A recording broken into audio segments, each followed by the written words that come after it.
পাখিরালয়ের boat রাইডিংয়ের জন্য আমরা চলে এলাম। একে একে সবাই নৌকোয় উঠছি।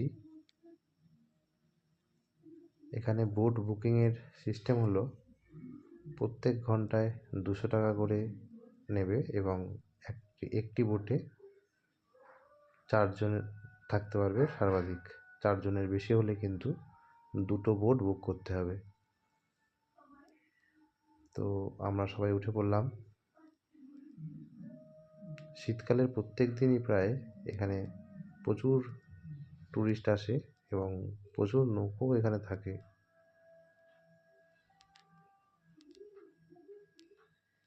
কিছুক্ষণ যেতে না যেতেই আমরা দেখলাম কতগুলো পাখি আমাদের থেকে দূরে খেলা করছিল। তো মাঝিরাই বলে দেবে যে কোনটা কী পাখি, কোনটার কী নাম, কোনটা কোথার থেকে আসে। এগুলোকে বলল রেড হেড, মানে এগুলির মাথার দিকটা লাল রং বলে হয়তো এরকম নাম। পাখিগুলোর দিকে যদি নৌকো যায় তো পাখিগুলো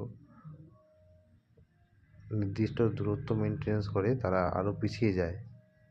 তারা কখনোই নৌকোর সামনে আসে না, বা নৌকোর সামনে গেলে তারা দূরে সরে যায়। এখানকার জল এতটাই পরিষ্কার, দেখুন অনেক নিচের শ্যাওলাও কি সুন্দর পরিষ্কার দেখা যাচ্ছে।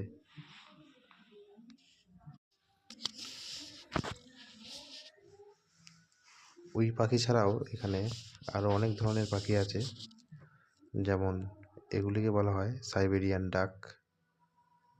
এগুলি সংখ্যায় অনেক বেশি থাকে একসাথে এবং এগুলি কম জলে এবং ঝোপ জঙ্গলে থাকতে বেশি ভালোবাসে।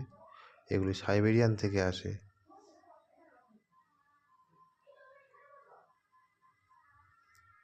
ধন্যবাদ। আজকের ভিডিও এখানেই শেষ করছি। ভিডিওটি ভালো লাগলে লাইক, শেয়ার, কমেন্ট করবেন। এর আগে আপনারা কে কে পাখিরালয় এসেছেন অবশ্যই কমেন্টে জানাবেন। ধন্যবাদ।